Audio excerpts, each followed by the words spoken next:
chiên chay នឹងយើងប្រើថាជំពាក់បំណុលអញ្ចឹងយើងប្រកបទាំងអស់គ្នាឈីអៀនឈីអៀនឈៀនសលេងទី4យើងអានថាឈៀនជឺអៃចៃសលេងទី4យើងអានថាចៃឈៀនចៃតើអៃតៃសលេងទី4តៃខអ៊ូអានយើងអានថាគ្រាន់ដោយសារតែវាគឺសំឡេងទី3អញ្ចឹងយើងអានប្អូសចុះក្រោមហើយប្អូសឡើងលើវិញតែចេះហៅស្ដីទាំងអស់គ្នាខាងជួយជាមួយខ្ញុំយូរហើយអញ្ចឹងថ្ងៃនេះដែរគឺខ្ញុំមានពាក្យមួយចំនួនដែលតាក់ទងជាមួយនឹងធនាគារចង់មកចែករំលែកទៅកាន់ទាំងអស់គ្នាអូខេអញ្ចឹងយើង start ទៅទាំងអស់គ្នាតោះ 银行的词汇យើងប្រែថាពាក្យតាក់ទងនឹងធនាគារអញ្ចឹងយើងចូលមកពាក្យរបស់យើងទាំងអស់គ្នាពាក្យទី1ដែរយើងអានថា 银行យើងប្រែថាធនាគារ in សលេងទី2 in ហើអាងហាងសលេងទី2ដូចគ្នាយើងអានហាងប្អូសឡើងលើបន្តិច in ហាងយើងប្រែថាធនាគារតោះពាក្យទី2របស់យើងម្ដងចាងហ៊ូយើងប្រែថាគណនេយ្យតោះយើងប្រកបទាំងអស់គ្នាជឺអាំងចាងហើអ៊ូហ៊ូចាងហ៊ូយើងប្រែថាគណនេយ្យ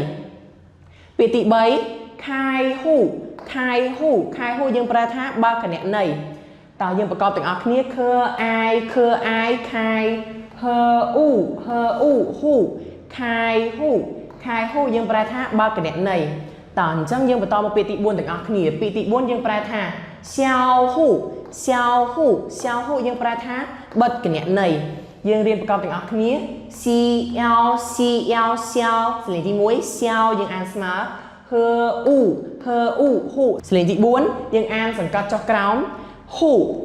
ស្យាវហ៊ូយើងប្រែថាបិទគណនេយ្យតើអញ្ចឹងយើងបន្តមកពាក្យទី5ទាំងអស់គ្នាពាក្យទី5យើងអានថាតៃគ្រាន់កម្ចីឬក៏ឥណទានតើអញ្ចឹងយើងរៀនប្រកបទាំងអស់គ្នាតើអៃ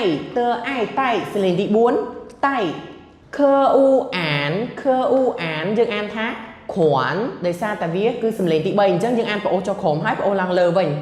តៃគ្រាន់យើងប្រែថាកម្ចីឬក៏គណនេយ្យអញ្ចឹងមុននឹងឈានចូលទៅដល់ពាក្យទី6របស់យើងដែរខ្ញុំមានដំណឹងមួយចង់ចែកជូនទៅកាន់បងប្អូនទាំងអស់គ្នាបានដឹងថាសម្រាប់បងប្អូនដែលចង់សិក្សាភាសាចិនជាមួយខ្ញុំគឺថ្នាក់ខ្ញុំមានបើកថ្មីនៅម៉ោង 6 កន្លះ 7 កន្លះពេលល្ងាចនៅថ្ងៃទី2ខែ3ឆ្នាំ2026យើងនេះផងដែរហើយសម្រាប់សាលាភាសាអន្តរជាតិរបស់យើងផងដែរក៏មានថ្នាក់ផ្សេងជាច្រើនទៀតផងដែរសម្រាប់បងប្អូនជ្រើសរើសគឺមានតាំងពីថ្នាក់កម្រិតដំបូងរហូតដល់ថ្នាក់កម្រិតខ្ពស់អញ្ចឹងបងប្អូនដែលចង់សិក្សាភាសាចិនអាចមកចុះឈ្មោះសិក្សានៅសាលាភាសាអន្តរជាតិរបស់បានអូខេអញ្ចឹងយើងបន្តមកពាក្យទី6របស់យើងទាំងអស់គ្នាពាក្យទី6យើងអានថាយៀកងយើងប្រែថាបងប្រចាំខែអ៊ីយៀកអងកងយៀកងយើងប្រែថាបងប្រចាំខែតើពាក្យទី